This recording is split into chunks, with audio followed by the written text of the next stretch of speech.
Oh Lord my God, when I in awesome wonder consider all the works thy hand hath made. I see the stars, I hear the mighty thunder, thy power throughout the universe displayed. Then sings my soul, my Savior God to thee. How great thou art, how great thou art. Then sings my soul, my Savior God to thee.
Shalom Jemaat RJCC Malang, kami sangat mengapresiasi dan berterima kasih kepada warga kerajaan Allah di RJCC yang sangat antusias untuk hadir ibadah bersama dengan kami. Kami bersyukur Tuhan mempercayakan warga kerajaan Allah yang sudah hadir baik untuk ibadah raya maupun ibadah roki atau gereja anak. Kami menghimbau agar setiap warga kerajaan dapat datang 30 menit sebelum ibadah dimulai. Dengan kedatangan lebih awal, Anda dapat memilih tempat duduk dengan lebih nyaman dan turut mendukung kelancaran jalannya ibadah. Dengan penuh sukacita dan hormat, kami menghimbau Bapak Ibu Saudara sekalian untuk kembali duduk di tempat yang telah disediakan, karena ibadah RJCC akan segera dimulai. Pada kesempatan ini, mari kita bersama-sama mempersiapkan hati, pikiran, dan diri kita untuk benar-benar fokus dalam beribadah kepada Tuhan. Karena kita beribadah bukan untuk terlihat baik dan menyugup Tuhan, tetapi karena Tuhan telah menyelamatkan kita dari dosa dan kematian kekal.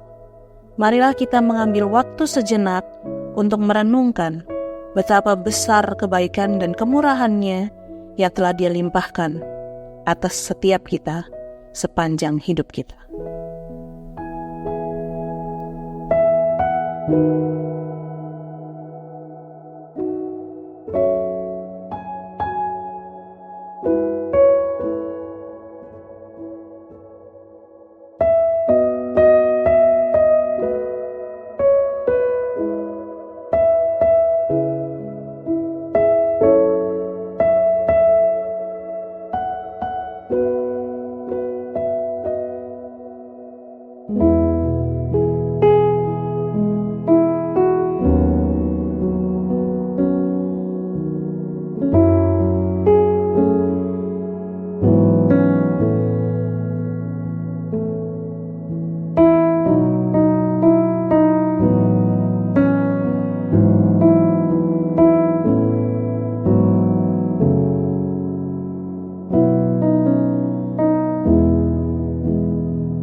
Aku percaya kepada Allah, Bapa yang Maha Kuasa, Khalik langit dan bumi, dan kepada Yesus Kristus anaknya yang tunggal, Tuhan kita, yang dikandung dari Roh Kudus, lahir dari anak darah Maria, yang menderita sengsara di bawah pemerintahan Pontius Pilatus, disalibkan, mati dan dikuburkan, turun ke dalam kerajaan maut. Pada hari yang ketiga, bangkit pula dari antara orang mati, naik ke surga, duduk di sebelah kanan Allah, Bapa yang Maha Kuasa. Dan dari sana Ia akan datang untuk menghakimi orang yang hidup dan yang mati. Aku percaya kepada Roh Kudus, gereja yang kudus dan am, persekutuan orang kudus, pengampunan dosa, kebangkitan tubuh, dan hidup yang kekal. Amin. Amin. Shalom RGCC. Shalom. Sekali lagi shalom RGCC. Oke. Mari Bapak Ibu Saudara, kita bangkit berdiri. Kita mau membaca beberapa ayat dari Mazmur 100 ayat 1 sampai 5. Kita baca bersama-sama ya. 1, 2, 3. Mazmur untuk korban syukur. Bersorak-soraklah bagi Tuhan, hai seluruh bumi. Beribadalah kepada Tuhan dengan sukacita, datanglah ke hadapannya dengan sorak-sorai. Ketahuilah bahwa Tuhanlah Allah, Dialah yang menjadikan kita dan punya Dialah kita, umatnya dan kawanan domba gembalaannya. Masuklah melalui pintu gerbangnya dengan nyanyian syukur, ke dalam pelatarannya dengan puji-pujian. Bersyukurlah kepadanya dan pujilah namanya. Sebab Tuhan itu baik, kasih setianya untuk selama-lamanya, dan kesetiaannya tetap turun-temurun. Amin. Bapak Ibu, mari duduk kembali. Kita bersyukur buat hari ini. Kita ada di tempat ini, kita mau merayakan kebaikan Tuhan, mau merayakan kuasa kematian dan kebangkitannya. Merayakan kebaikan Tuhan bukan tentang apa yang Tuhan bisa buat dalam hidup kita, tetapi apa yang telah Ia lakukan buat kita. Satu hal yang kita tidak bisa lakukan adalah mengalahkan dosa dan kematian. Tapi puji nama Tuhan, Dia Allah yang baik, Allah yang setia, Dia berperang menggantikan kita untuk melawan dosa dan kematian itu. Untuk hari ini, apapun yang terjadi dalam kondisi hidup kita saat ini, mau sedang baik-baik saja ataupun sedang tidak baik-baik saja, kiranya kematian dan kebangkitan Kristus itu cukup untuk kita terus berharap. Kematian dan kebangkitan Kristus itu cukup buat kita untuk selalu menyembah Dia sekalipun kondisi kita tidak memungkinkan untuk kita menyembah Tuhan. Untuk itu mari kita sama-sama menyembah Tuhan. Thank you Lord.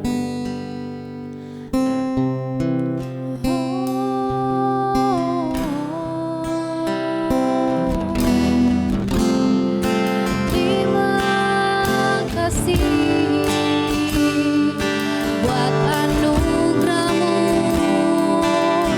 cukup bagi kami, Yesus Tuhan. Kau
terjadi di dalam hidupku.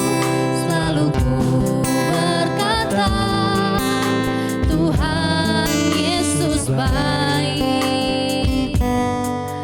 Dalam segala hal yang terjadi,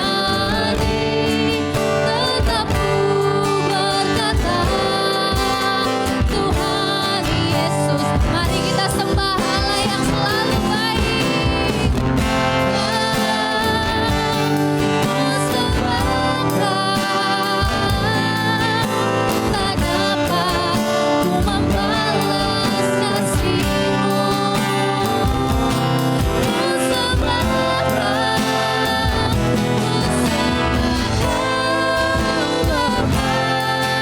ku rindu selalu menyatakan. Ku sembah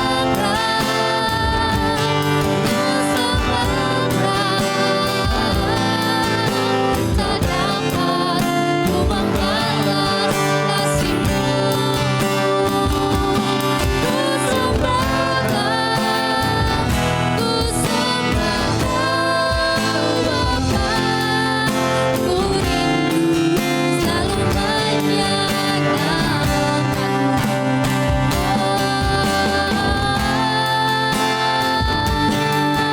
Kami sembah Kau Yesus Tuhan yang selalu baik. Selalu menyatakan.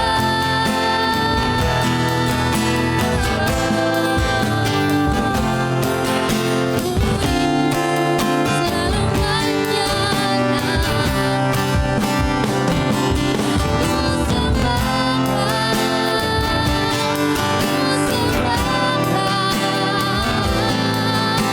tak dapat ku membalas kasih-Mu. Ku sembah, ku sembah Bapa, ku rindu selalu menyatakan.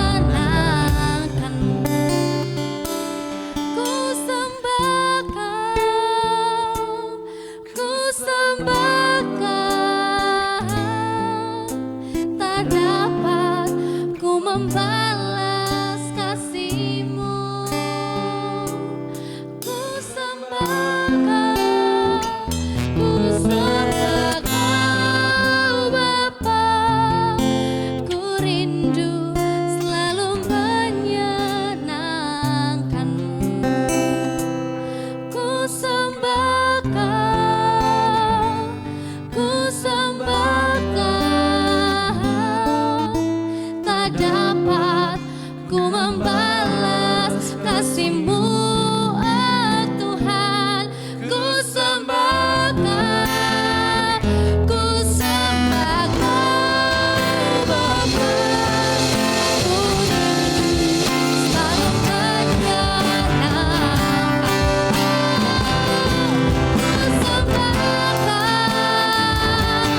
Ku sembah, tak dapat ku membalas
2 Korintus 8 ayat 9. Karena kamu telah mengenal kasih karunia Tuhan kita Yesus Kristus, bahwa Ia yang oleh karena kamu menjadi miskin, sekalipun Ia kaya, supaya kamu menjadi kaya oleh karena kemiskinannya.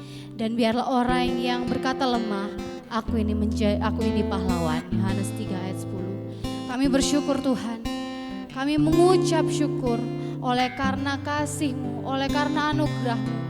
Engkau merelakan, Engkau memberikan anak-Mu yang tunggal, Yesus Kristus, menjadi penebus yang sempurna buat setiap kami.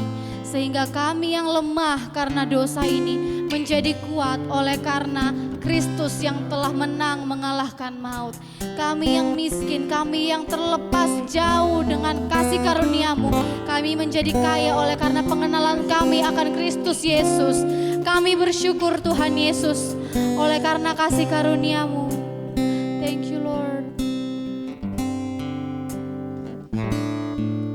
Give thanks with a grateful heart. Give thanks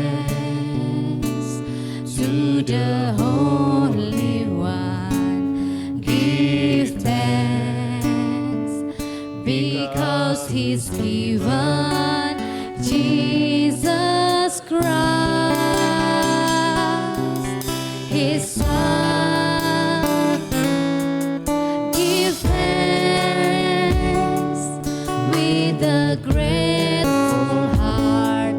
Give thanks to the Holy One. Give thanks because He's given Jesus Christ, His Son.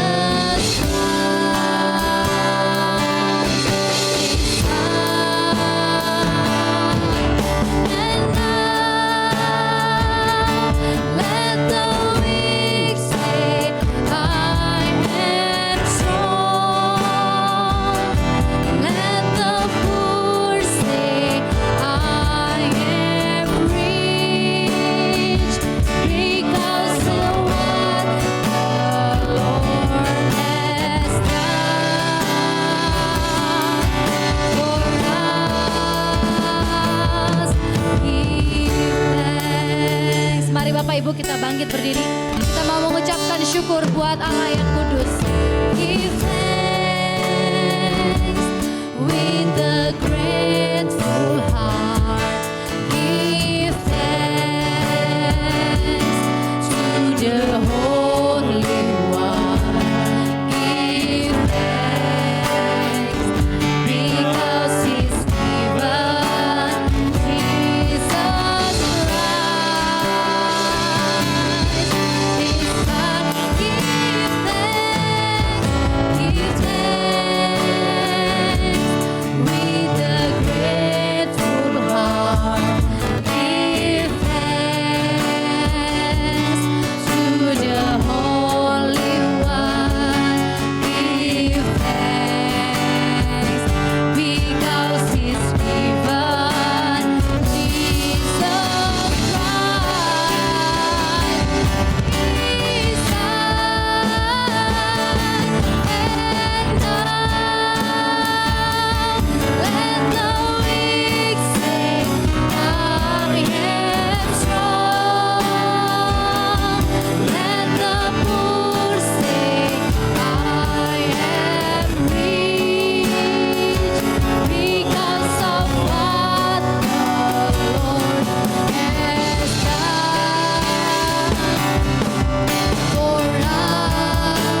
bersukacita oleh karena kasih anugerah-Mu Tuhan, oleh karena rasa cinta-Mu buat setiap kami boleh diselamatkan. Dan hari ini kami mau bersukacita bersama, kami mau berjoget bersama buat Kristus Yesus yang telah menang mengalahkan maut. Dan setiap kita yang bersuka katakan, amin. Haleluya.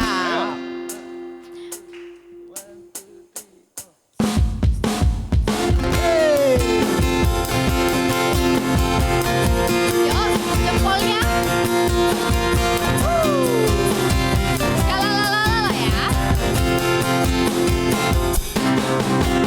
Shalalalala, shalalalala, shalalalala, shalalalala. Sekali lagi, ayo semuanya bergoyang. Shalalalala, shalalalala, shalalalala, shalalalala. Yesus kekasih jiwaku, sungguh ku percaya padamu. Karena kasih-Mu padaku, Kau tebus dosaku. Dari terbit matahari dan sampai terbenamnya, ku angkat lagu pujian tinggikan nama-Mu. Dengan gandang puji dengan kecapi, ku bernyanyi. Haleluya, Yesus terkasih. Shalalalala, shalalalala, shalalalala, shalalalala. Yesus, kekasih jiwaku, sungguh ku percaya padamu. Karena kasih-Mu padaku, Kau tebus dosaku.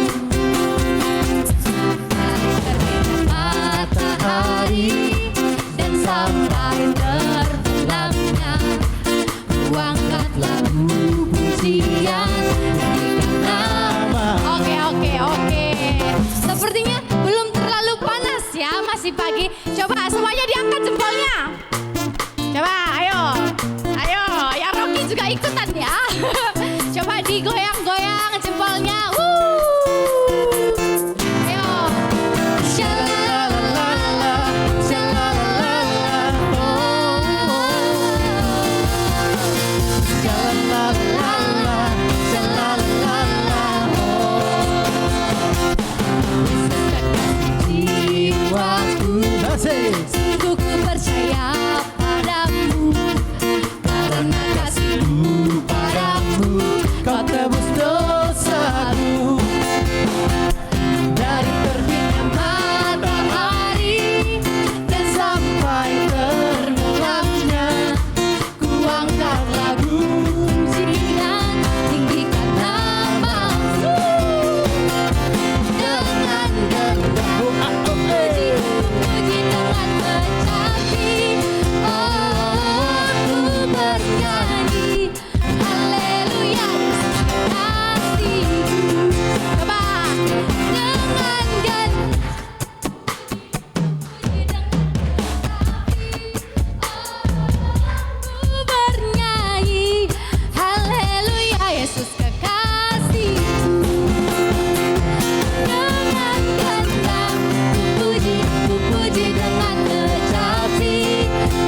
Asik, asik. Aku disayang Tuhan. Asik. Aku diangkat jadi anaknya.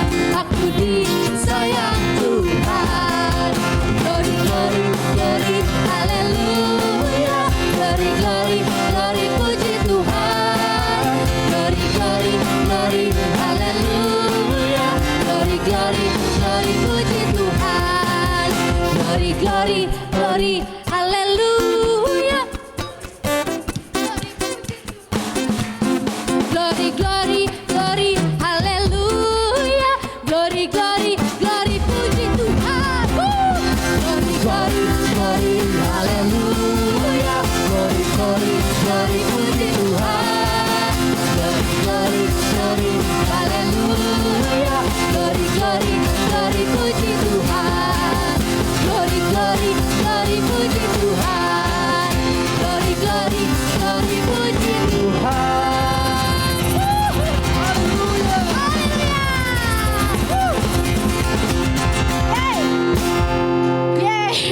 Sebab kita tahu walaupun langit bumi bergoncang, tapi kita tahu bahwa Yesus Kristus tidak pernah berubah. Amin. Yes. Woo!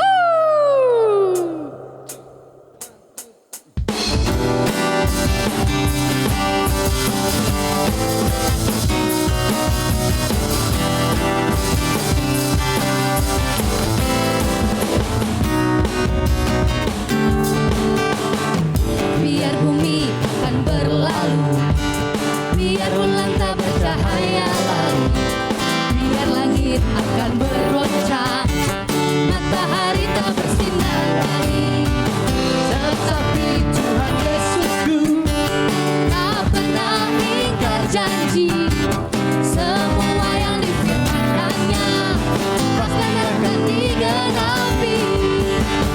Biar bumi akan berlalu, biar bulan tak bercahaya lagi, biar langit akan bergoncang, matahari tak bersinar lagi, tetapi Tuhan Yesus tak pernah ingkar janji. Semua yang difirmankannya pasti akan digenapi. Yang bergoyang, aku cinta Yesus. Yesus cinta saya.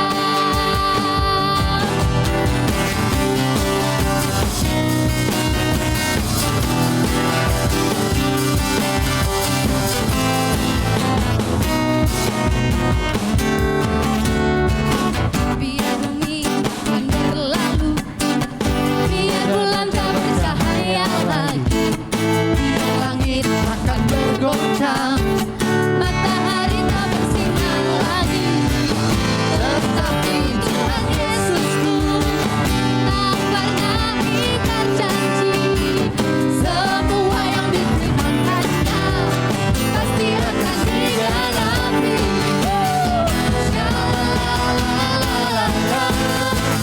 Aku cinta Yesus. Yesus cinta saya.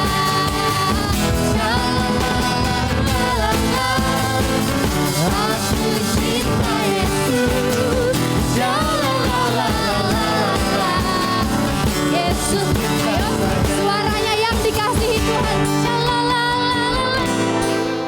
Mana suara yang dikasihi dan mengasihi Tuhan? Sekali lagi yang keras. Amin. Shalalalala. Aku cinta Yesus. Shalalalala. Yesus cinta saya. Shalalalala. Aku cinta Yesus. Shalalalala. Yesus cinta saya. Shalalalala. Yesus cinta saya. Shalalalala. Yesus cinta saya. Amin.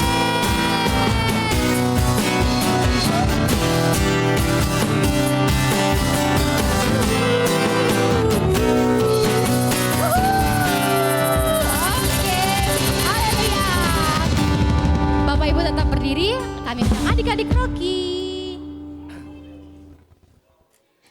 Mari adik-adik Rocky, maju ke depan semua yuk. Kita akan berdoa, Bapak Ibu kita akan mengarahkan tangan kita memberkati anak-anak di depan.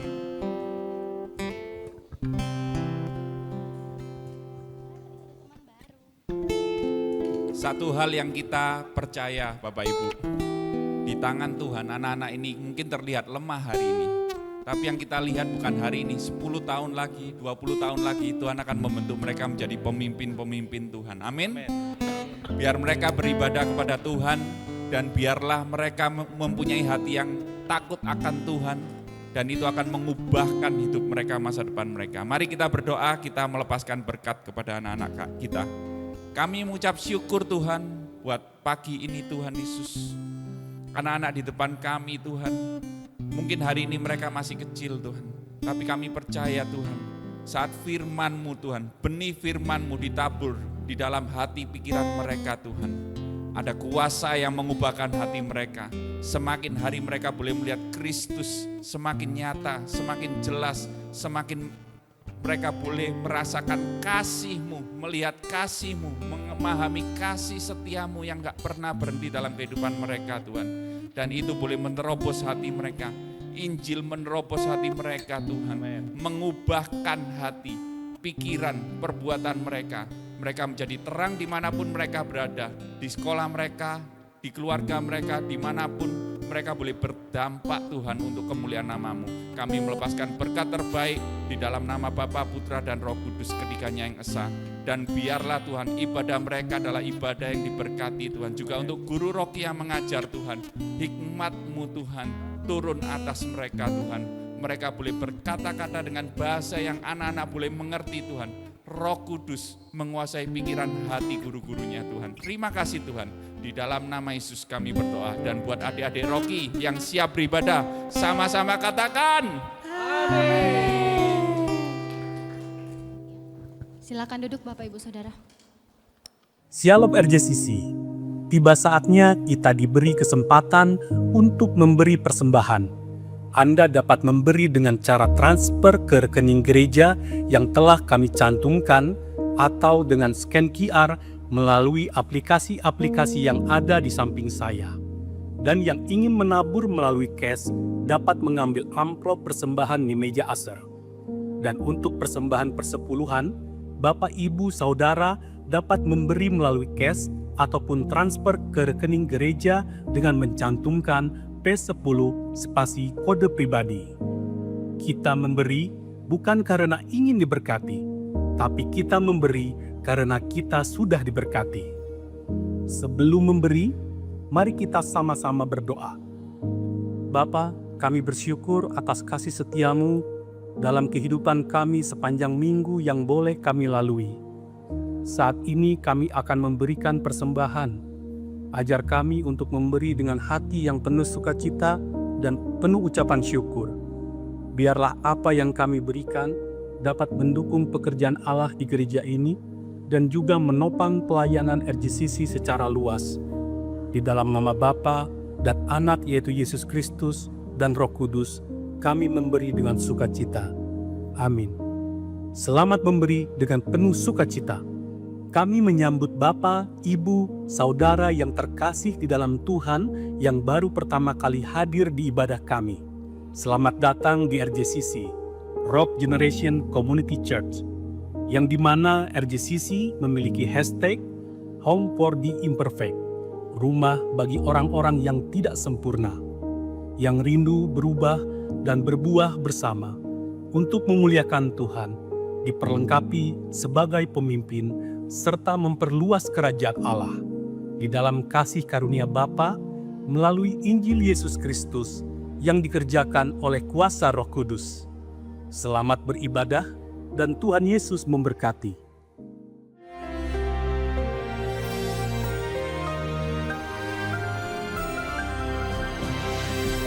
Tema kita adalah selfless life. Lawan dari selfish life yang saya sampaikan minggu yang lalu tentang orang kaya yang bodoh itu. Tetapi warga kerajaan dengarkan, ini contoh a selfless life Kisah Rasul 4:36. Demikian pula dengan Yusuf yang dipanggil Barnabas. Yusuf itu, Yoses ataupun Yusuf, Joseph itu artinya may he add. Kiranya Tuhan menambahkan. Orang yang jadi berkat itu selalu orang lain berkata, semoga lebih banyak orang seperti ini. Tetapi bahkan dia meningkat disebut Barnabas, the son of comfort, the son of consolation.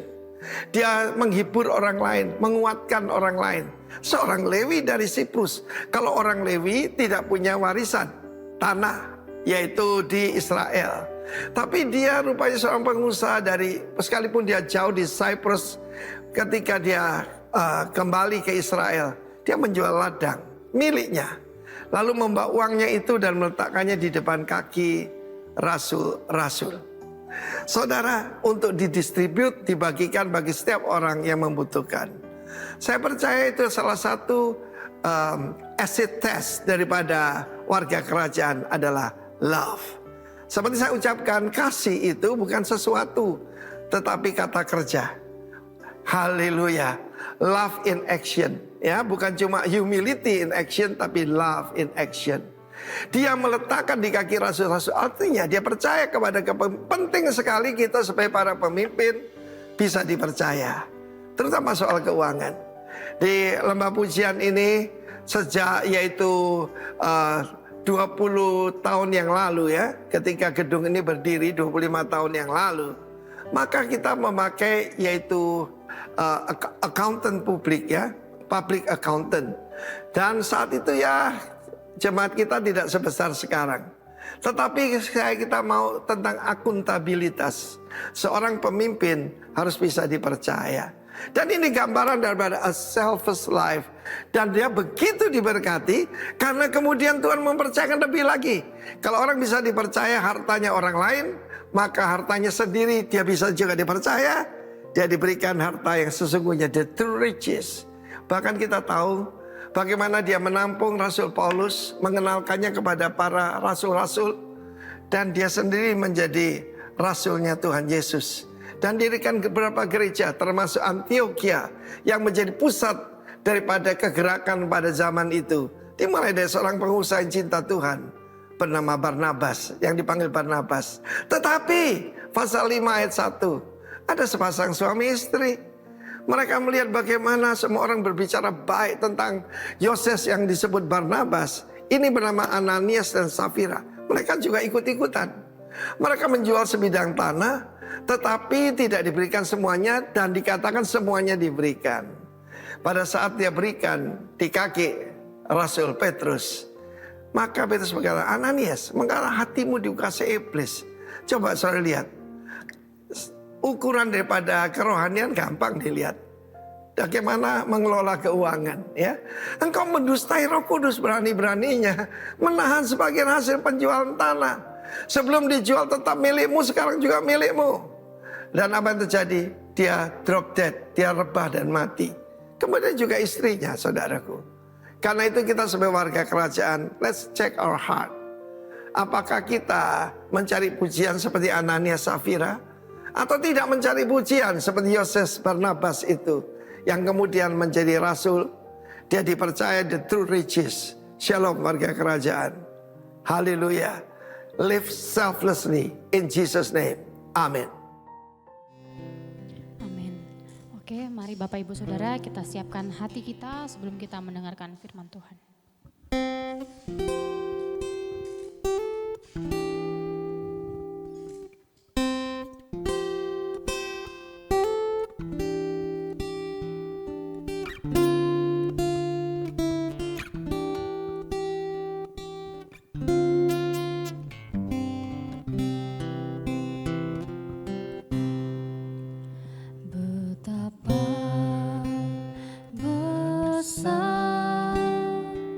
Kasih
tidak binasa, melainkan beroleh hidup yang kekal.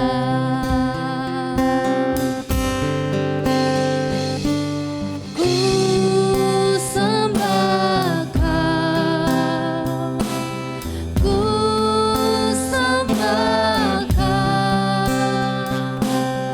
Engkau yang layak untuk ku sembah.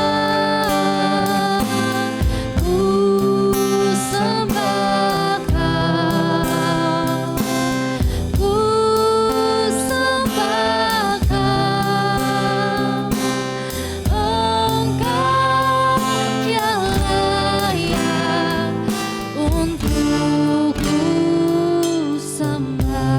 Mari Bapak Ibu Jemaat, kita bangkit berdiri.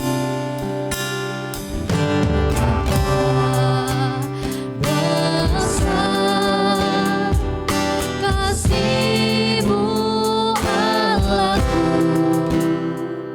sehingga Kau berikan Yesus padaku, supaya aku tidak binasa, melainkan beroleh hidup yang kekal. Betapa besar kasih-Mu Allahku,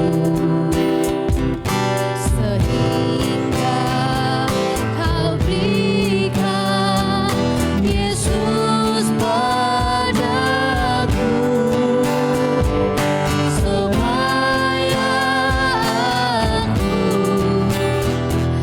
tidak binasa, melainkan beroleh hidup yang kekal. Aku sembah Kau, ku sembah Kau,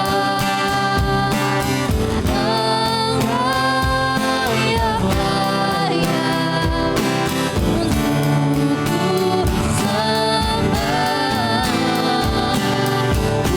Ku sembah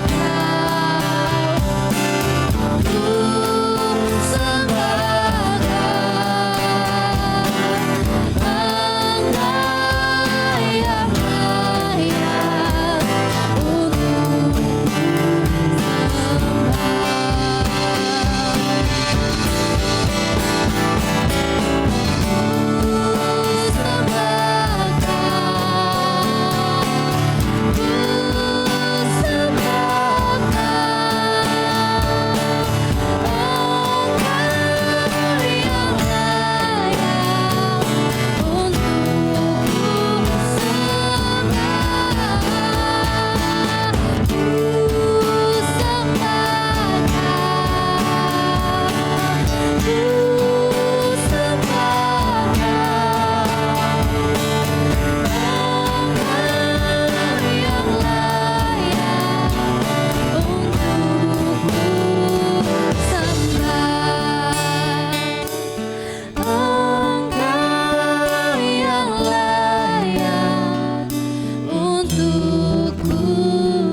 sembah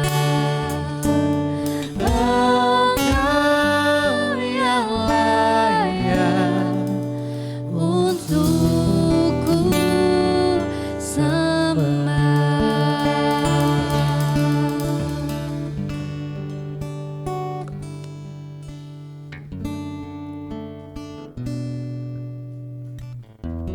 sebab hanya Yesus yang layak kita sembah. Saat kita selesai menyanyikan pujian kalimat dari pujian ini. Sungguh benar hanya Yesus yang layak kita sembah. Tapi dalam hati kita, mari kita jujur. Apakah kita benar-benar menyembah Yesus? Atau seringkali kita masih menyembah segala sesuatu yang ada di dunia ini di luar Kristus.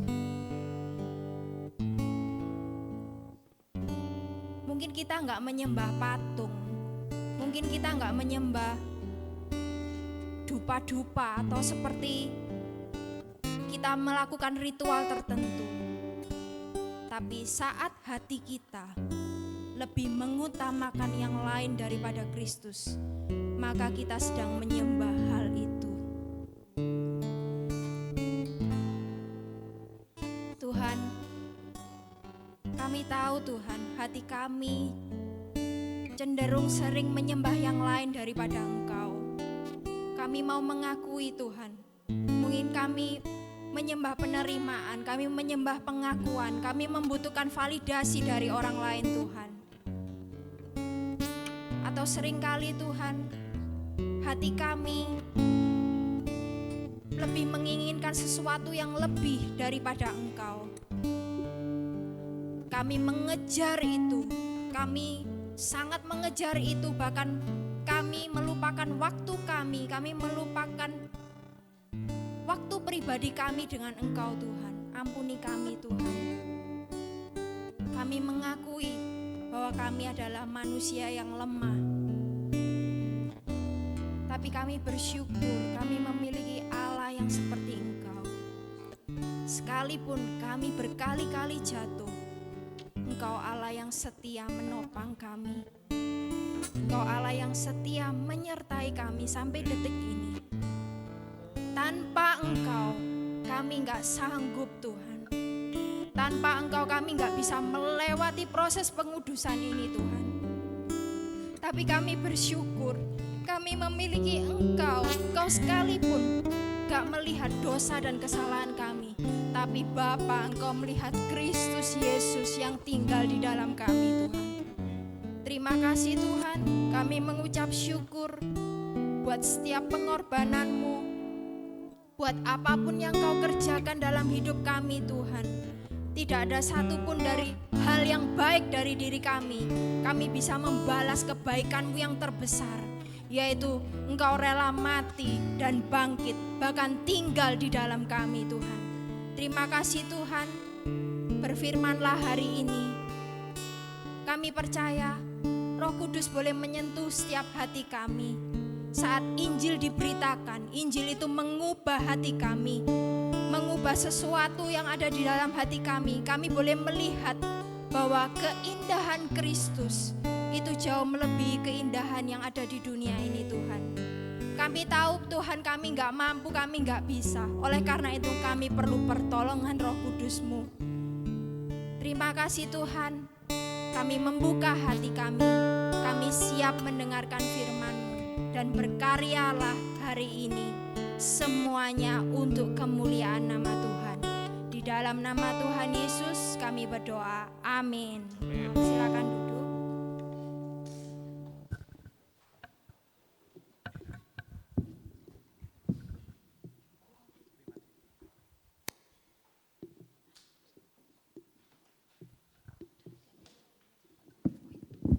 Poin.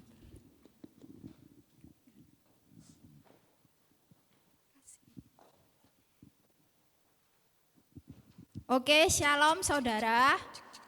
Selamat pagi, silakan ditoleh kiri kanannya terlebih dahulu. Tidak ada yang ngantuk ya pagi ini. Kalau ngantuk tolong disenggol ya. Tadi sudah joget-joget, masa masih ngantuk ya? Oke, hari ini kita akan kembali belajar bersama di khotbah berseri kita tentang eksposisi di kitab Galatia. Saya beri judul The Gospel Center Life. Artinya kehidupan yang berpusat pada Injil. Nah, langsung saja. Hidup yang berpusat pada Injil. Kalimat ini begitu mudah kita ucapkan, terus kita diajar kan, setiap hari kita dengar Injil. Khotbah hari Minggu tentang Injil. Di Komsel kita Injil lagi. Tetapi sayangnya tidak banyak orang Kristen yang benar-benar menghidupi Injil itu. Jadi banyak orang Kristen yang menganggap bahwa Injil itu hanya menjadi jalan keselamatan. Jadi kita sudah diselamatkan, kita mendengar kabar baik. Injil itu kabar baik di mana Yesus mati dan bangkit untuk aku. Tapi kita cuman cukup hanya sampai bahwa Injil itu menjadi jalan keselamatan. Tapi begitu kita merasa di titik aman, kita merasa sudah diselamatkan, maka kita itu begitu mudah kita melupakan Injil. Kita enggak merenungkan lagi setiap saat, setiap waktu. Tapi kita lebih suka kita merenungkan yang lain mungkin, apa yang dunia tawarkan. Nah, apakah benar orang-orang Kristen itu hanya membutuhkan Injil di fase awal kerohanian mereka?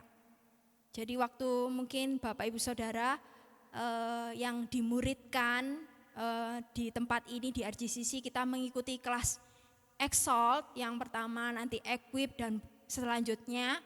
Nah, waktu kita belajar tentang Injil mungkin kita, waduh, waktu kelas Exalt menyala-nyala gitu ya. Contohnya Daniel ini, waduh semangat. Kalau bisa kok seminggu saya kelas Exalt 3 kali. Wah gitu ya, semangat nanyain kelas Exalt terus ini Daniel ya. Nah, tapi apakah Injil itu hanya bersemangat di fase-fase awal aja? Terus setelah kita mendengar Injil, aku sudah diselamatkan? Sudah, cukup, karena aku sudah diselamatkan, cukup itu. Nah, apakah Injil juga terlalu sederhana bagi kita yang merasa sudah dewasa, Kristen secara dewasa? Saya ini sudah umur sekian ya, saya mengikuti Kristus itu sudah mungkin hampir 50 tahun atau 40 tahun, 30 tahun. Saya ini sudah dewasa, Injil itu sudahlah, itu cukup kabar baik aja buat aku. Nah, melalui pembelajaran hari ini, kita akan melihat bahwa Injil bukan hanya aksesoris atau pelengkap dalam kehidupan orang percaya, melainkan pusat yang menggerakkan setiap aspek kehidupan kita. Oke, Anda siap? Oke, kita langsung. Kita akan belajar bersama di Galatia 2 ayat 17 sampai 21. Nanti Bapak Ibu Saudara sekalian membaca di ayat yang genap, yang berwarna merah. Oke, bisa ya tampil kelihatan. Oke, 1, 2, 3.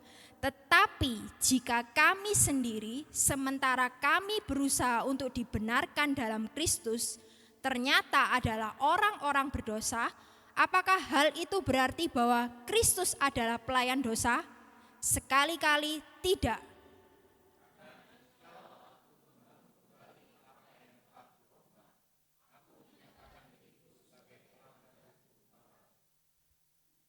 Sebab aku telah mati oleh hukum Taurat untuk hukum Taurat, supaya aku hidup untuk Allah. Aku telah disalibkan dengan Kristus.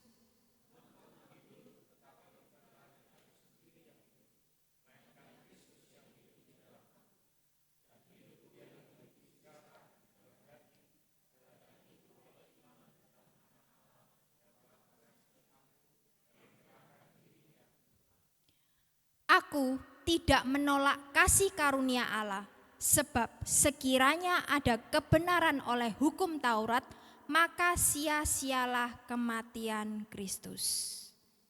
Nah, setelah kita baca kitab Galatia ini mungkin bersambung dari yang minggu lalu Kodev sharekan. Jadi waktu hidup berpusat dengan Injil itu tidak pernah lepas dengan menghidupi Injil. Nah, seringkali kehidupan kita itu waktu menghadapi pergumulan, persoalan dan masalah, kita kan sering bahasanya menyelaraskan apa yang kita ketahui tentang Injil dan bagaimana kita menghidupi kebenaran itu. Jadi kita enggak hanya cukup mendengar Injil terus, tapi kita harus menghidupi, mempraktekannya, mengaplikasikannya dan menerapkannya dalam kehidupan kita. Nah, pertanyaannya buat setiap kita, bagaimana mungkin orang yang mendengar Injil setiap minggu, mungkin setiap waktu, setiap menit, atau mungkin kita gak cukup ibadah 1 kali untuk mendengar Injil. Waduh, saya lihat video khotbah lagi di RJCC gitu ya. Nah, yang minggu lalu saya cek lagi. Nah, mungkin kehausan kita rindu seperti itu. Tetapi pertanyaannya, setelah kita mendengar Injil setiap minggu, tapi kita masih sulit menghidupi Injil. Apakah benar seperti itu Bapak Ibu Saudara? Oh, ya? Takut ya? Nanti maju ke depan ya. Ibi tenang aja, nanti maju ke depan kamu ya. Nah, saat kita mendengar Injil lagi, kita dengar setiap waktu ya. Sampai ngomongnya kalau bahasa di Komsel, kalau sama bahasa Jawa kan enak gitu ya. Injil ae. Wes kayak makanan sehari-hari, nasi putih ya. Injil kita setiap waktu kita dengerin. Tapi selesai kita mendengarkan, kita merenungkan bahkan, tapi waktu kita menghadapi konflik dan persoalan, realitanya kita merasa sulit untuk menghidupi Injil itu. So, kita akan perlu memahami 3 hal penting di dalam menerapkan hidup yang berpusat pada Injil. Yang pertama, gaya hidup yang bertabrakan dengan Injil. Yang kedua, gaya hidup yang berpusat kepada Injil. Dan yang ketiga, implementasi Injil. Bertabrakan itu berarti tidak sejalan, berarti berlawanan. Ini opposite gitu ya, berlawanan. Oke, yang pertama, gaya hidup yang bertabrakan dengan Injil. Saya baca di Galatia 2 ayat 16, kamu tahu bahwa tidak seorang pun yang dibenarkan oleh karena melakukan hukum Taurat, tetapi hanya oleh karena iman dalam Kristus Yesus. Sebab itu kami pun telah percaya kepada Kristus Yesus supaya kami dibenarkan oleh karena iman dalam Kristus dan bukan oleh karena melakukan hukum Taurat. Sebab tidak ada seorang pun yang dibenarkan oleh karena melakukan hukum Taurat. Nah, kalau kita baca di Galatia 2 ayat 16 ini, di dalam 1 ayat Paulus mengulangi 2 kalimat ini yang saya cetak merah ya. Tidak seorang pun dibenarkan oleh karena melakukan hukum Taurat. Nah, melakukan hukum Taurat ini kalau sekarang kita berbicara tentang ketaatan yang kita lakukan untuk Tuhan. Dan dari Galatia 2 ayat 16 ini ada gaya hidup yang bertabrakan dengan Injil, yang tidak sejalan dengan Injil Yesus Kristus, yaitu legalisme. Jadi waktu itu di zaman Paulus, orang-orang yang menganut legalisme itu mereka beragama, mereka percaya Yesus, tetapi agama dilihat sebagai kumpulan aturan bagi kehidupan yang bermoral. Jadi kita seperti dikumpulkan di dalam satu komunitas di mana ada aturan di dalam situ, di mana kita tuh dilakukan, kamu harus melakukan ini, A, B, C, supaya kamu bermoral. Artinya kita melakukan perbuatan baik. Di sini pasti nggak ada orang yang mau dibilang kamu ini nggak bermoral ya, kan nggak mau kan? Pasti kita, kamu ini bermoral ya, baik sekali perbuatanmu. Tapi legalisme menganut hanya seperti ini. Dan mereka mempercayai bahwa semakin taat berarti semakin suci. Wah, semakin holy. Jadi waktu kita melakukan ketaatan, kayaknya kita semakin terangkat gitu ya. Kita semakin suci, kayaknya orang melihat kita itu sangat kudus dan suci. Dan ketaatan menentukan seberapa besar kasih Allah kepada orang tersebut. Jadi kamu semakin taat, maka Yesus itu semakin mengasihimu. Cinta Yesus itu semakin bertambah-tambah dalam hidupmu. Tapi kalau kamu gak taat, nanti kasih Yesus berkurang loh. Yesus nanti gak sayang kamu lagi loh. Nah, itu yang dipercayai oleh legalisme. Nah, legalisme seperti inilah yang sedang dikritik oleh Paulus di surat Galatia. Ada orang-orang tertentu yang mengajarkan bahwa ketaatan pada hukum Taurat merupakan syarat keselamatan. Jadi iman kepada Yesus Kristus tidak cukup. Mereka menganggap diri kadang lebih baik daripada banyak orang. Betul enggak? Yuk mari kita cek. Waktu kita mendengarkan, kita juga belajar merefleksikan ke hati kita. Orang yang legalisme ini mereka menganggap diri lebih baik daripada banyak orang. Padahal tidak ada seorang pun yang mampu mentaati seluruh perintah dan hukum Allah. Roma 3 ayat 23, semua orang tanpa terkecuali telah berbuat dosa dan kehilangan kemuliaan Allah.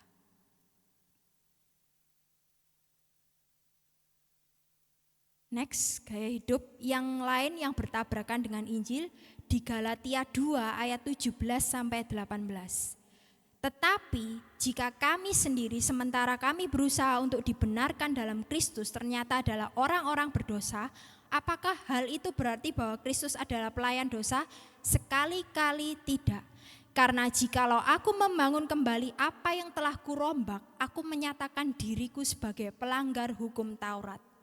Di terjemahan yang lain di bahasa Indonesia sehari-hari ayat 18 dikatakan, kalau saya mulai mendirikan kembali pola hukum agama yang telah saya runtuhkan, maka saya menunjukkan bahwa saya adalah menjadi pelanggar hukum. Jadi ada pola hukum agama yang lain yang telah diruntuhkan, tapi ini akan di-up lagi. Mereka menjadi pelanggar hukum. Nah, kebalikan dari legalisme adalah gaya hidup antinomian. Antinomian adalah mereka percaya orang Kristen sudah dibebaskan dari tuntutan hukum Taurat. Dan mereka dapat menikmati kebebasan penuh di dalam Kristus. Aku bebas, I'm free. Dan kita tuh bebas boleh melakukan apapun. Kebebasan itu tidak akan membahayakan keselamatan mereka. Aku sudah diselamatkan, so aku bebas melakukan apapun. Ini kebalikannya dengan legalisme tadi ya. Legalisme kita harus taat, mentaati hukum Taurat. Kita semakin suci, tapi kalau ini sangat kontras sekali. Ini bebas melakukan apapun, aku enggak mau aturan, aku enggak percaya hukum, mungkin seperti itu ya. Nah, pola pikir antinomian ini membuat konsep anugerah itu disalahpahami banyak orang. Jadi waktu orang antinomian ini merasa bahwa waktu kita sudah diselamatkan, kita menerima kasih karunia dari Tuhan. Oh, ini kesempatan ya. Ini aku bisa hidup sembarangan, aku bisa hidup bebas ini. Jadi mereka menyalahpahami konsep anugerah yang telah mereka terima. Nah, dari gaya hidup legalisme dan antinomian ini sebetulnya kita melihat bahwa kecenderungan kita sebagai manusia adalah kita masih suka mencari yang lain. Jadi kita tuh seringkali menggantikan keutamaan salib Kristus dengan sesuatu yang kita anggap lebih menarik atau lebih penting. Jadi salib Kristus itu gak cukup, harus aku tambahin sesuatu.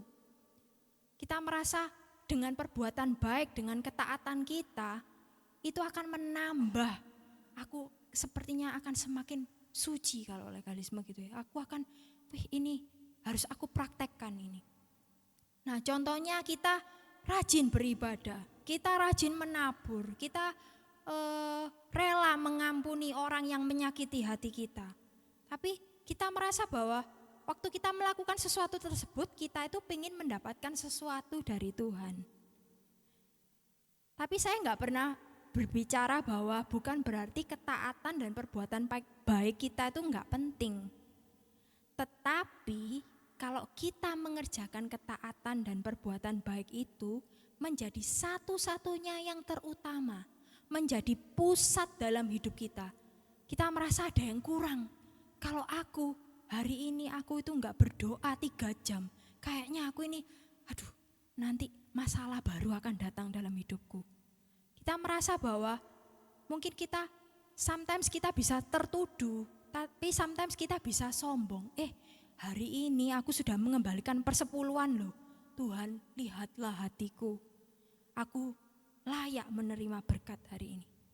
Tapi kalau segala sesuatu yang kita lakukan, sekalipun itu baik, tapi kalau itu menjadi terutama dan menjadi pusat dalam hidup kita, maka semuanya itu tidak sejalan dengan kebenaran Injil.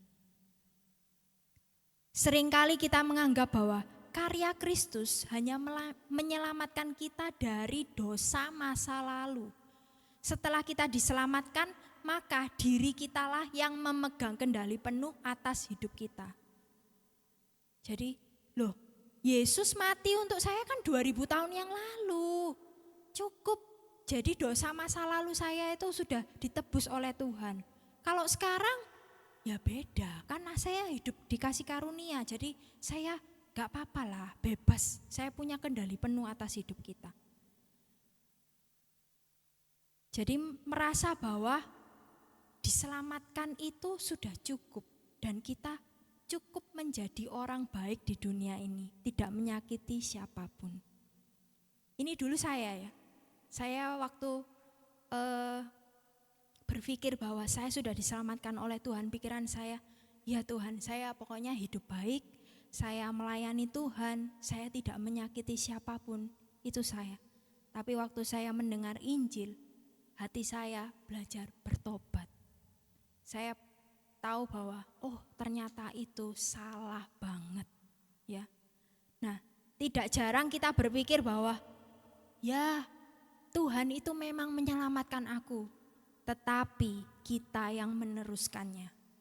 Jadi setelah kita diselamatkan, kita merasa kita mampu mengontrol kehidupan kita sendiri tanpa Tuhan. Kita merasa kita bisa, kan aku sudah diselamatkan, kan ada kasih karunia.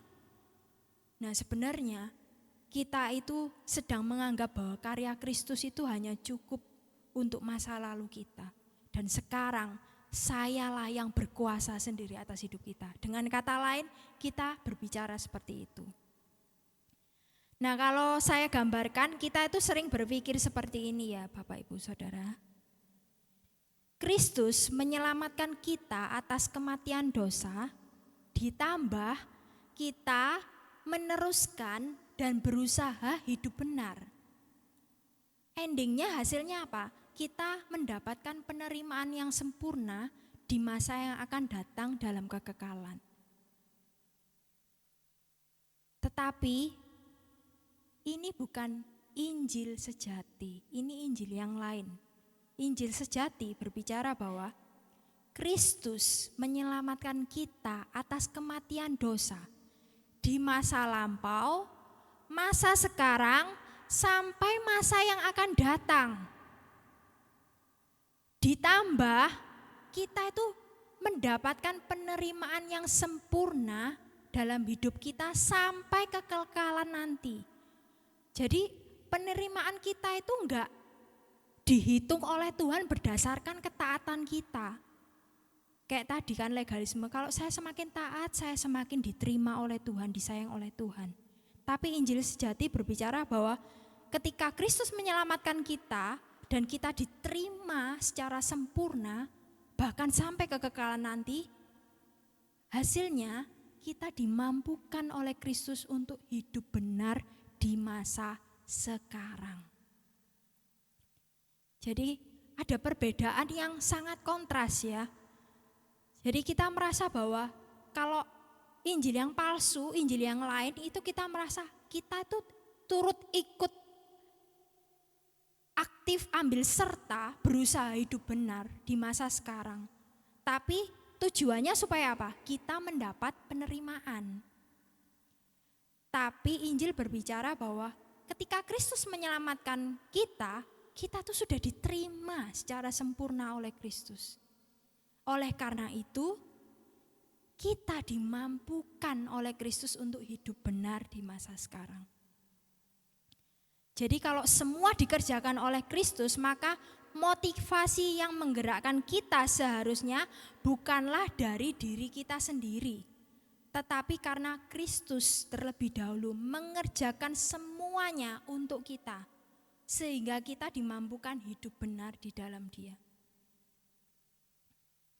Jadi motivasi kita untuk hidup benar bukan untuk cari pengakuan, kita merasa diterima, kita merasa kalau kita hidup benar itu kita merasa I'm good gitu ya. Aku nggak ada perasaan tertuduh bahwa kamu ini banyak dosa ya gini-gini. Tapi merasa bahwa kalau kita sudah diterima, itu kita sudah diterima 100% full oleh Kristus. Amin saudara. Timothy Keller berkata seperti ini, jika saya taat, Tuhan akan mengasihi dan menerima saya. Bukankah ini yang sering kita hidupi? Awalnya adalah ada syarat, jika saya taat, Tuhan akan mengasihi dan menerima saya. Tetapi Injil adalah kebalikan dari hal ini. Jika saya tahu dalam hati saya bahwa Allah telah menerima saya terlebih dahulu, mengasihi saya dengan sempurna oleh kasih karunia-Nya, maka saya dapat hidup dalam ketaatan dengan sukacita dan ucapan syukur. Jadi agama berusaha mengubah apa yang di luar ke dalam. Dengan perbuatan baik kita melakukan ketaatan, kita merasa mengubah dari dalam, kita merasa hati kita, saya diterima, saya menjadi orang baik. Tetapi Injil mengubah apa yang dari dalam keluar. Injil mengubah hati kita. Dari hati kita tahu bahwa Kristus sudah menyelamatkan aku. Aku posisinya sudah diterima 100% full oleh Kristus. Sekalipun mungkin aku masih jatuh dalam dosa, Yesus Kristus tetap menerima aku. Dan waktu kita melakukan perbuatan baik, kita melakukan ketaatan, keluar kita terpancar bahwa dari dalam hati kita sudah menerima penerimaan itu. Dan kita dimampukan oleh Kristus. Nah, kalau kita udah tahu seperti ini, perbuatan baik memang tidak menyelamatkan. Namun, orang yang sudah diselamatkan tidak mungkin mengabaikan perbuatan baik. Saya ulang sekali lagi. Perbuatan baik, ketaatan kita memang tidak menyelamatkan. Namun, orang yang sudah diselamatkan tidak mungkin mengabaikan perbuatan baik. Nah, bagaimanakah gaya hidup yang berpusat pada Injil Yesus Kristus? Kita masuk kepada yang kedua, gaya hidup yang berpusat dengan Injil. Di Galatia 2 ayat 19-20a, sebab aku telah mati oleh hukum Taurat untuk hukum Taurat, supaya aku hidup untuk Allah. Aku telah disalibkan dengan Kristus. Namun aku hidup, tetapi bukan lagi aku sendiri yang hidup, melainkan Kristus yang hidup di dalam aku. Nah, ketika Paulus menuliskan bagian ini, Paulus ingin memperlihatkan kepada jemaat Galatia, juga kepada Rasul Petrus, bahwa ada kesejajaran. Apa ya Bapak Ibu Saudara? Saya cari sinonimnya supaya Bapak Ibu Saudara lebih mudah gitu ya menangkapnya. Kesejajaran, kesamaan, kesetaraan, kesepadanan antara kalimat ini. Jadi saya bagi dua warna, ada yang merah, ada yang biru. Jadi aku telah mati itu sejajar, setara, sama dengan kalimat aku telah disalibkan dengan Kristus. Kalimat yang kedua, aku hidup untuk Allah, itu artinya sejajar, setara dengan Kristus yang hidup di dalam aku. Nah, waktu kita merenungkan kesamaan, kesejajaran dua kalimat ini menunjukkan ada keterkaitan bahwa hidup bagi Allah tidak boleh dipisahkan dalam kebersamaan kita dengan kematian Kristus. Pertanyaan, siapa di sini yang mau hidup bagi Allah? Loh, gak ada semua ya. Hidup bagi siapa ini? Mamon dah. Mau hidup bagi siapa? Oh, takut ya, takut. Yes. Hidup bagi siapa, Reksi? Nah,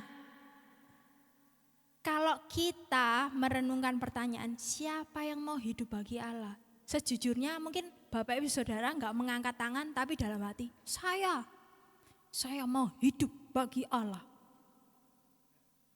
Tapi apakah artinya sejajar dengan Anda rela hidup dalam kematian Kristus? Dieng, wis gak sida Tuhan. Kok ya apa sih hidup bagi Allah tapi sejajar dengan hidup dalam kematian Kristus? Apa ini maksudnya Tuhan?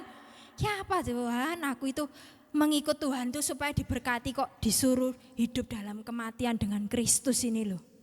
Gak cocok ini kayaknya khotbahnya ya. Nah, hidup bersama di dalam kematian Kristus artinya bukanlah kita ikut disalibkan dengan Kristus. Tapi waktu zaman itu ada orang yang mempercayai bahwa disalibkan dengan Kristus itu berarti hidupnya itu harus ikut menderita. Zaman itu dikatakan ada yang menyendiri, ada yang hidup di gua. Ada di sini yang mau hidup di gua?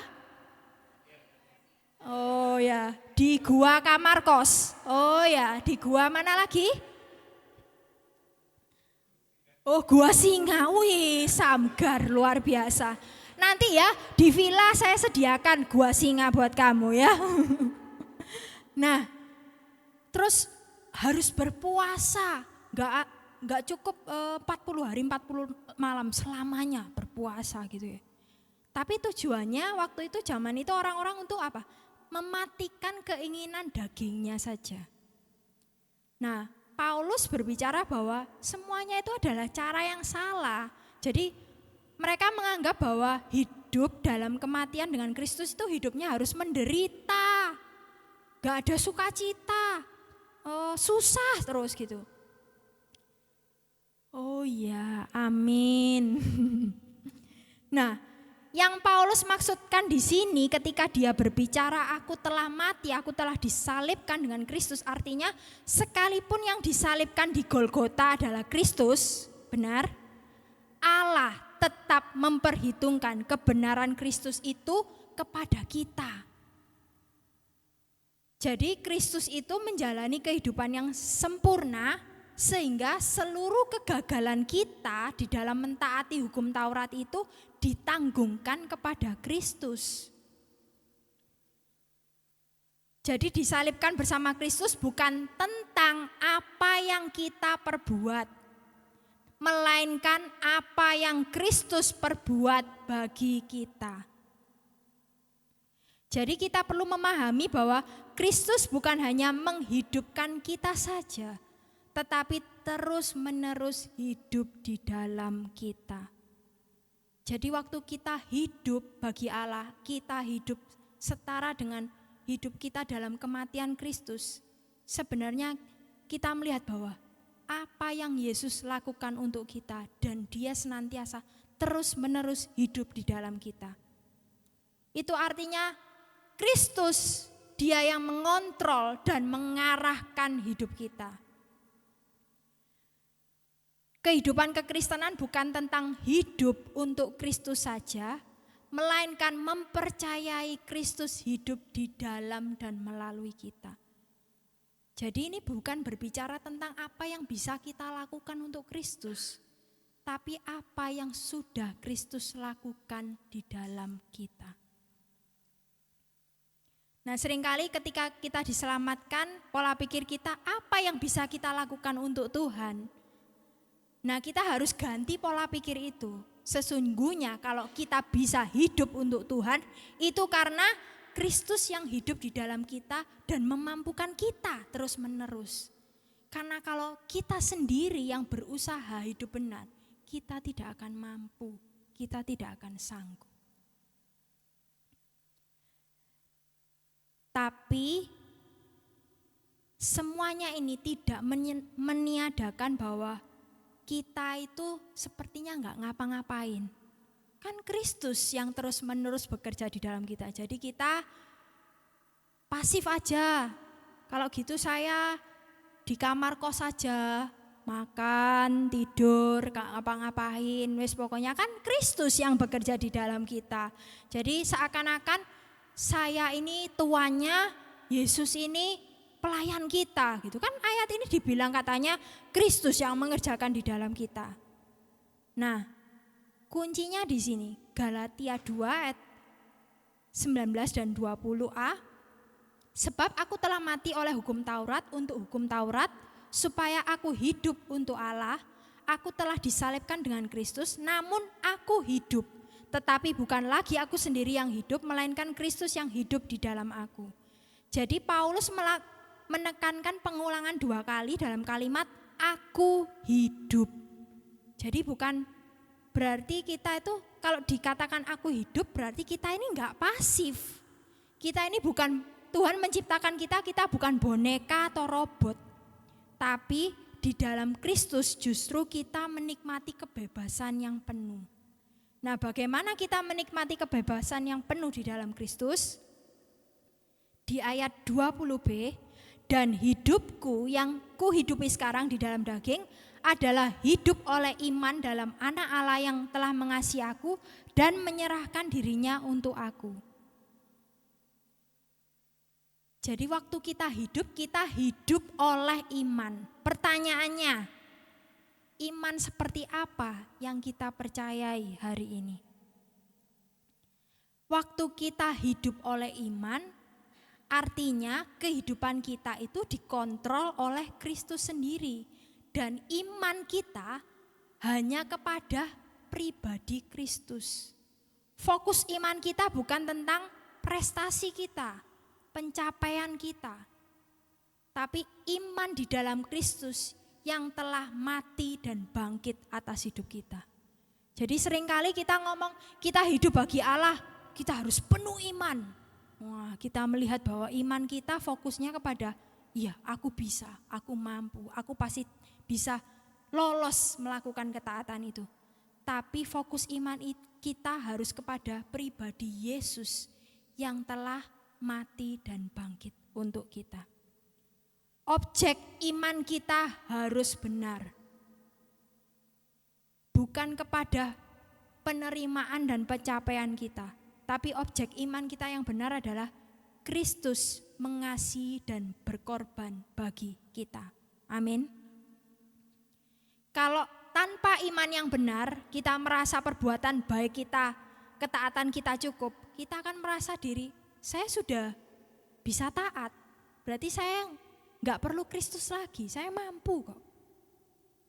Justru karena Kristus yang rela mati dan bangkit atas hidup kita, itu menjadi dorongan satu-satunya saat kita melakukan ketaatan, menghidupi kebenaran Injil.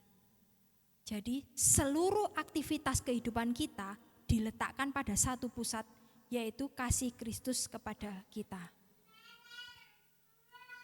Amin. Jadi kita perlu memahami bahwa pusat seluruh aktivitas kehidupan kita tidak terletak kepada kasih kita kepada Kristus, melainkan karena kasih Kristus kepada kita. Waktu saya belajar perenungan ini, saya melihat bahwa iya ya, Kristus itu selalu berinisiatif terlebih dahulu untuk melakukan segalanya untuk kita.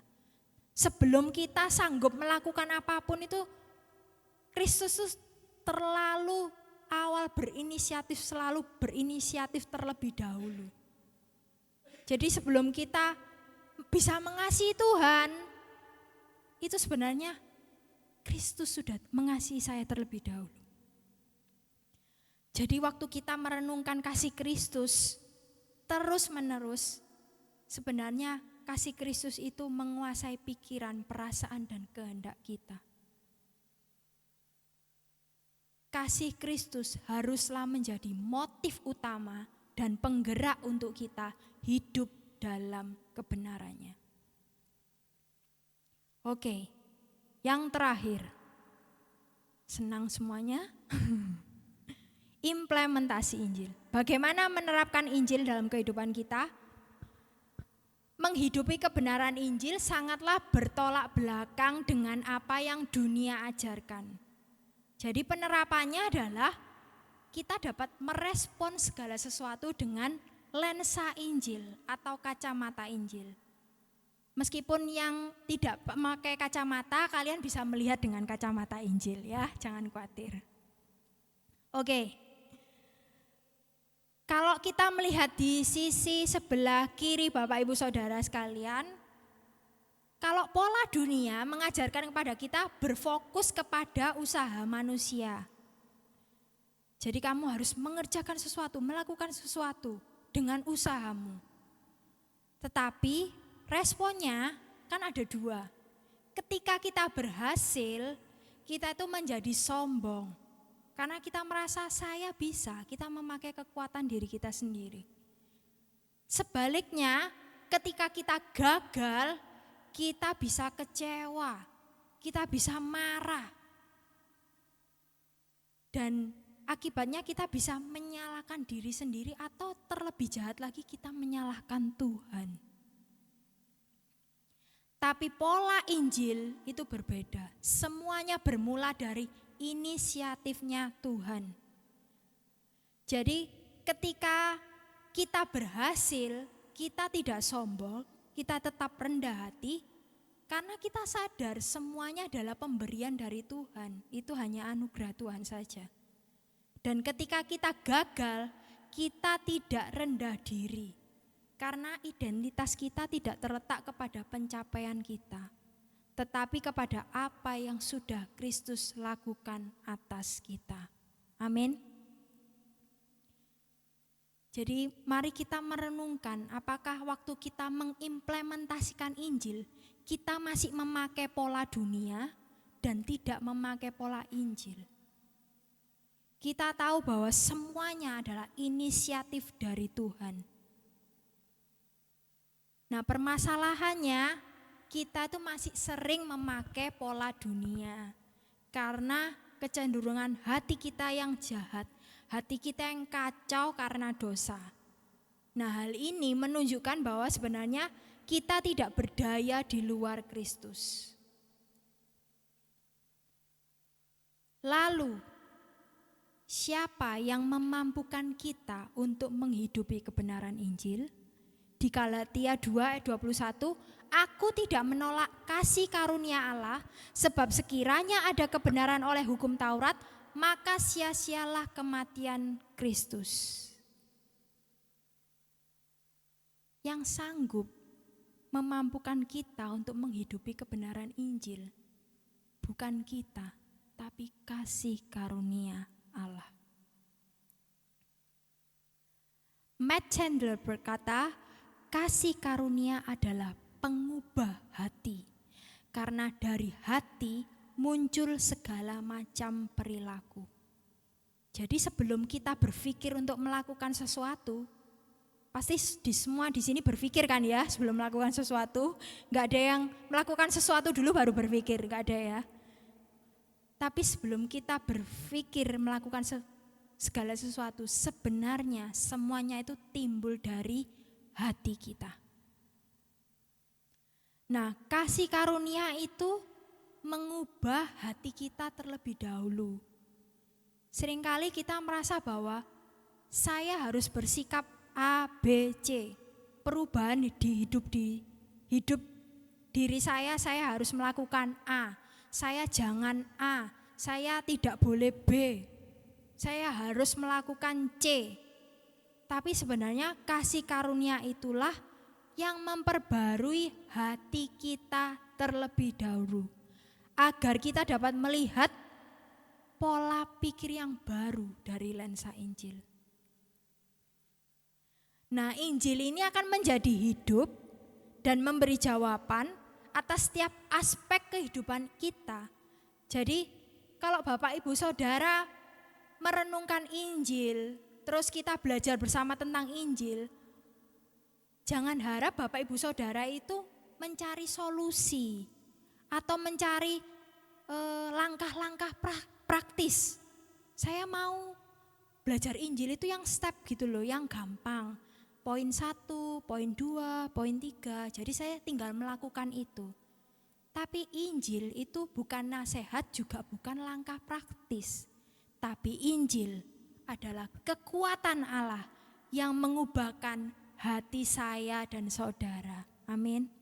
Jadi sekalipun mungkin kondisi, situasi itu enggak berubah, permasalahan kita itu tidak ada perubahan. Bukan berarti Kristus itu tidak bekerja dalam diri kita. Tapi Kristus itu terus-menerus bekerja apa? Mengubah hati setiap kita. Saat kita diubahkan oleh Injil, maka pikiran, perkataan, dan perbuatan kita akan menunjukkan keindahan Kristus. Hati kita enggak hanya terfokus kepada masalah kita, sakit hati kita, dendam kita, marah kita. Tapi waktu kita merenungkan Injil, sebenarnya Yesus sedang mengubah hati setiap kita. Oleh karena itu kita perlu bertobat. Jika kita berhasil menghidupi kebenaran Injil, membuat kita sombong dan tidak bergantung lagi kepada Tuhan. Karena kita perlu bergantung kepada Tuhan bukan hanya waktu kita gagal, tapi terlebih lagi waktu kita berhasil. Jadi Bapak Ibu Saudara, seringkali kita waktu kita gagal, waduh saya kalau gitu bergantung lagi kepada Tuhan. Tapi waktu berhasil, sudahlah, gak apa-apa lah saya menikmati keberhasilan saya dulu. Tuhan nanti dulu ya, gak perlu Tuhan lagi. Tapi waktu kita gagal, nangis lagi, kita cari Tuhan lagi. Tapi sebenarnya kita perlu bertobat. Jadi waktu kita bergantung penuh kepada Tuhan, bukan berarti waktu kita gagal aja. Justru waktu kita berhasil, kita justru harus semakin bergantung kepada Tuhan. Amin. Wah, aminnya yang kenceng ini pasti ini. Refleksi hati buat setiap kita. Jika Anda mengalami keberhasilan atau kegagalan dalam menghidupi kebenaran Injil, apakah respon pertama yang keluar dari hati Anda? Saya juga cek ini, belajar. Waktu saya berhasil kan pasti hati, iya aku sih. Gitu. Atau respon pertama langsung, wah enggak, semua ini karena Kristus. Wes. Langsung waktu berhasil, tapi hati kita kok sombong yo. Nah, jadi selalu mencek hati kita. Nah, setelah kita merefleksikan itu, bagaimana Anda menyikapinya dengan lensa Injil? Nanti bisa dibahas di komsel masing-masing ya. Yang terakhir, saya undang Bapak Ibu Saudara bangkit berdiri. Karena Injil, melalui salib Kristus, kita dimampukan untuk menghidupi kebenaran Injil di masa sekarang oleh pertolongan Roh Kudus. Yang kedua, karena Injil kita berbuat baik bukan untuk mencari penerimaan manusia, tetapi kita telah menerima penerimaan yang sempurna di dalam Kristus. Dan karena Injil kita semakin menyadari bahwa kita adalah manusia berdosa dan layak dihukum, tetapi kita sudah menerima kasih karunia melalui pengorbanan Kristus sehingga kita dapat tetap rendah hati dan semakin bergantung kepada Kristus.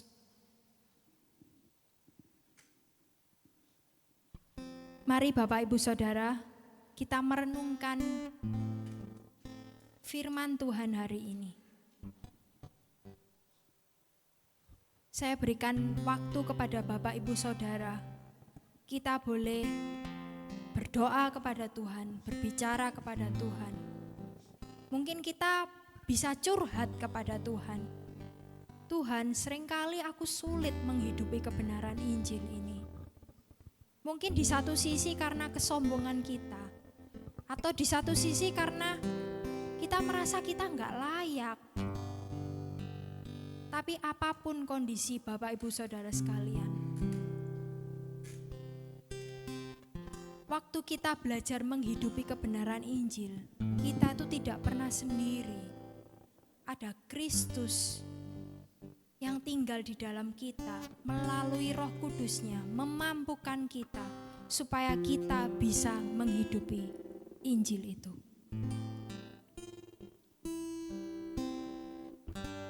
Kita bisa jujur pada diri kita sendiri.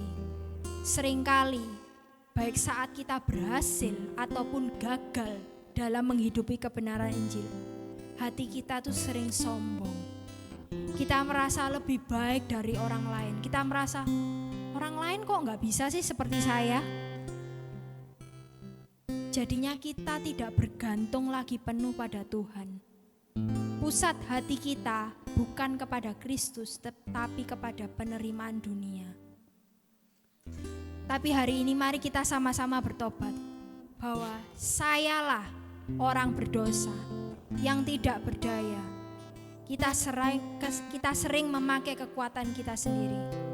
Kita mengakui bahwa ya Tuhan, saya butuh kasih karunia-Mu setiap saat, setiap waktu. Bahkan dalam detik-sedetik pun itu saya sering cenderung melupakan apa yang sudah Engkau kerjakan, apa yang sudah Engkau selesaikan di atas kayu salib. Saya cenderung sering melupakan Engkau Tuhan. Tapi ada kabar baik buat setiap kita. Pandanglah Kristus dan hidupi Injilnya.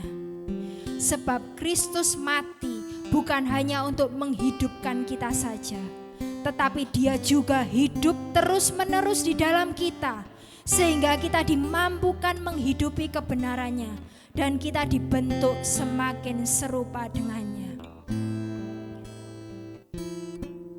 Mari kita datang kepada Tuhan. Kita mengakui bahwa Tuhan, seringkali aku ini lemah Tuhan.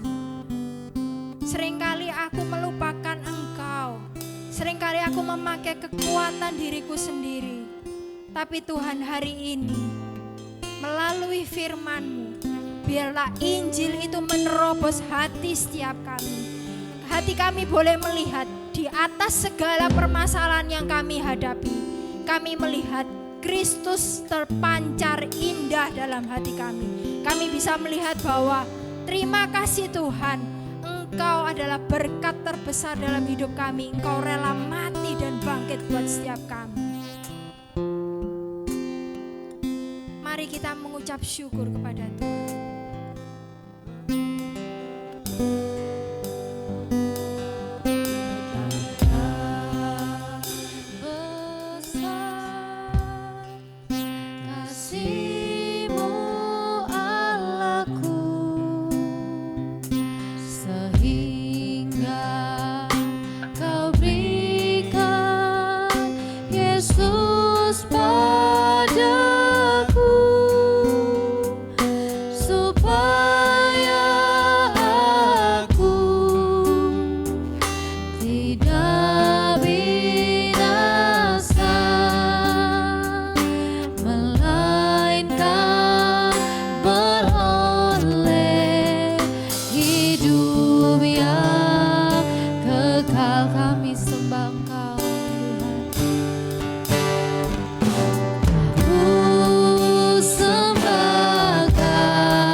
sembahkan,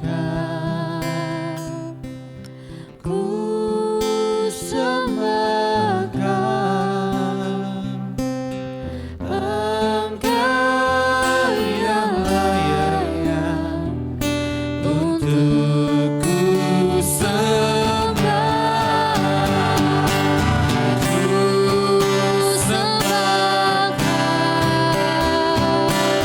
ku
Injil adalah kabar baik.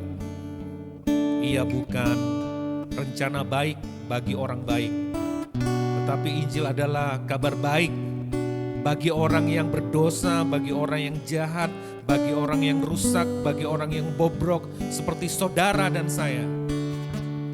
Tetapi oleh karena kemurahan Tuhan, Ia mengangkat kita, mengadopsi kita menjadi anak-anak-Nya. Kesuksesan kita bukan prestasi kita. Kesuksesan kita bukan kita menjadi suami yang baik, meskipun itu perlu, penting. Istri yang baik, anak yang baik, karir yang luar biasa. Kesuksesan kita ialah ketika kita yang jahat ini,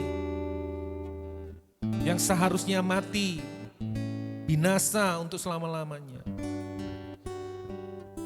justru diselamatkan, ditebus, dijadikan anak, dan menerima warisan hidup yang kekal untuk selama-lamanya. Injil bukan untuk orang baik, bukan rencana baik untuk orang baik, tetapi Injil adalah kabar baik bagi bad people seperti kita. Dan kami bersyukur, kami orang-orang yang berbahagia. Kami orang-orang yang paling mengucap syukur di seluruh bumi ini, Tuhan. Terima kasih buat apa yang Tuhan sudah kerjakan buat kami. Dan biarlah kami tidak menghidupinya sendiri. Kami mau menceritakan ini kepada orang lain. Oleh karena itu, jemaat Tuhan, angkat tanganmu dan terimalah berkat pengutusan ini. Tuhan memberkatimu supaya engkau menjadi berkat buat orang lain. Dan berkat yang terbesar itu ialah Injil, kabar baik tentang kematian dan kebangkitan Kristus. Seperti apa yang Tuhan Yesus sudah perintahkan kepada kita, pergi, jadikan semua bangsa murid Tuhan. Ajarlah mereka untuk melakukan seperti yang Tuhan Yesus sudah ajarkan. Pergi di kampusmu, pergi di sekolahmu, pergi di kantormu, di rumahmu, di keluargamu, di masyarakat di mana engkau tinggal. Ceritakan bahwa ada kabar baik buat bad people, buat orang-orang yang jahat, buat orang-orang yang rusak seperti kita. Ada kabar baik seperti yang kita alami hari ini. Pergi ceritakan itu kepada setiap saudaramu, teman-temanmu. Dan kata Tuhan, aku akan menyertai engkau hingga akhir zaman, hingga pada kesudahannya. Dan biarlah Injil ini diberitakan kepada seluruh makhluk. Dan setelah itu tibalah kesudahannya. langit bumi yang baru, semuanya akan dipulihkan. Kita pun akan dipulihkan, kita pun akan bersukacita melayani, menyembah Raja yang kita layani selama-lamanya di kehidupan yang kekal. Dan itu menjadi pengharapan kita bekerja, pengharapan kita belajar, pengharapan kita mentaati orang tua, pengharapan kita melayani Tuhan. Apapun aspek kehidupan kita, itu menjadi landasan kita. Terima kasih Bapa di surga, kami terima berkat Tuhan ini di dalam nama Bapa, Tuhan Yesus dan Roh Kudus, ketiga yang esa yang mulia. Kami menerimanya dengan penuh sukacita. Yang percaya bersama-sama katakan amin, amin, amin. Tuhan Yesus memberkati Bapak Ibu Saudara. Tidak ada bawa pengumuman, mungkin yang ikut staycation nanti Bapak Ibu Saudara bisa tunggu sebentar, makan siang, dan lalu kita akan siap-siap, kita akan staycation ke Batu. Yeah.